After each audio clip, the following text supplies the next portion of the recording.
Jumpa lagi dengan Bos, biografi orang sukses. Dan saya punya banyak cerita tentang Bos. Kali ini saya mau bercerita tentang John S. Pemberton.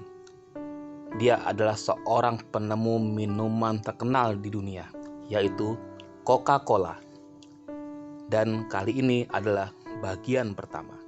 Sebelum saya bercerita, jangan lupa subscribe, like, dan share dulu ya.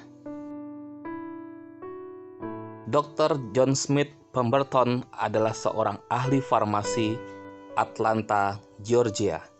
Dialah yang pertama kali mempunyai gagasan untuk membuat sebuah minuman yang menyegarkan. Bersama rekannya yang bernama Frank Robinson, Doc Pemberton mulai mencari bahan-bahan pembuat minuman itu.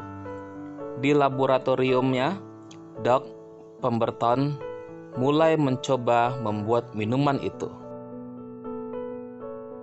Pada tanggal 6 Mei 1886, Doc Pemberton berhasil menemukan ramuan dasar pembuatan minuman tersebut yang diberi nama Merchandise 7X atau M7X. Awalnya minuman itu dibuat di atas ketel tembaga dengan sebuah kayu sebagai pengaduknya. Atas ide Frank Robinson, minuman itu diberi nama Coca-Cola yang berasal dari nama tumbuhan yang digunakan dalam minuman itu, yaitu pohon coca dan buah cola. Frank pun kemudian membuat logo Coca-Cola dengan slogan pertamanya, yaitu nikmat dan menyegarkan. Doc Pemberton dan Frank mencoba menjual minuman itu. Minuman itu ternyata sangat digemari oleh banyak orang, namun hanya sedikit saja yang mau membelinya.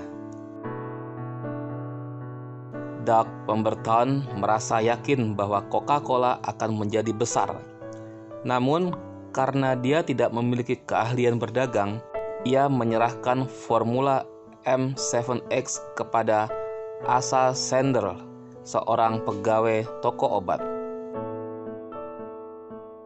Doc Pemberton berpesan agar Asa Sandler dapat mengembangkan Coca-Cola dan menjadikannya terkenal.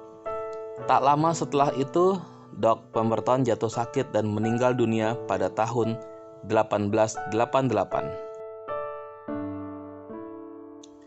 Di tahun 1889, Asa Sandler mulai membuat minuman Coca-Cola di ketel tembaga Doc Pemberton berdasarkan formula M7X.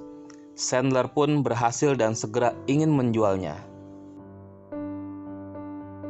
Atas izin dari Dr. Joseph Jacob, Sandler mulai menjual Coca-Cola di toko obat miliknya. Coca-Cola ditempatkan di sebuah guci buatan Sandler. Dengan cepat, Coca-Cola menjadi kegemaran masyarakat. Supaya Coca-Cola semakin dikenal, Sandler mulai memasarkan Coca-Cola di tempat-tempat strategis seperti di kampus, di pasar, di taman hiburan, dan lain-lain. Di tahun 1892, Sandler bersama beberapa rekannya mendirikan perusahaan The Coca-Cola Company di Georgia, Atlanta. Asa Sandler mematenkan Coca-Cola sebagai merek dagang pada tahun 1893. Pabriknya pun menjadi semakin besar dan Coca-Cola menjadi semakin dikenal masyarakat. Karena Coca-Cola memiliki banyak pesaing, Sandler semakin meningkatkan promosinya. Salah satunya dengan membuat beberapa barang yang berlogokan Coca-Cola. Promosi-promosi yang dibuat Sandler membuat penjualan Coca-Cola menjadi semakin meningkat. Sandler pun kemudian dikenal sebagai seorang manajer yang pintar. Tahun 1894, Asa Sandler membangun pabrik Coca-Cola pertamanya yang berada di luar Atlanta, yaitu di Dallas, Texas. Sandler menerima sebuah usul dari Joseph Biddenham, seorang pemilik toko permen di Mississippi, untuk menjual Coca-Cola di dalam botol. Asa Sandler dan beberapa rekannya mendirikan pabrik pembotolan Coca-Cola yang pertama pada tahun 1894. Coca-Cola pun kemudian membuka banyak pabrik baru, seperti di Northwest Pantai Barat, dan membangun 2 buah pabrik pembotolan lagi di Atlanta. Asa Sandler terus mengeluarkan banyak ide dan gagasan untuk membuat Coca-Cola menjadi semakin terkenal. Salah satunya dengan mengganti beberapa kali bentuk botol Coca-Cola. Tahun 1915, Asa Sandler mengundurkan diri dari Coca-Cola dan menyerahkan kepemimpinannya kepada kedua anaknya. Sandler pun kemudian terjun ke dunia politik dan menjadi wali kota Atlanta tahun 1916. Kedua anak Sandler merasa tidak mampu untuk memimpin The Coca-Cola Company.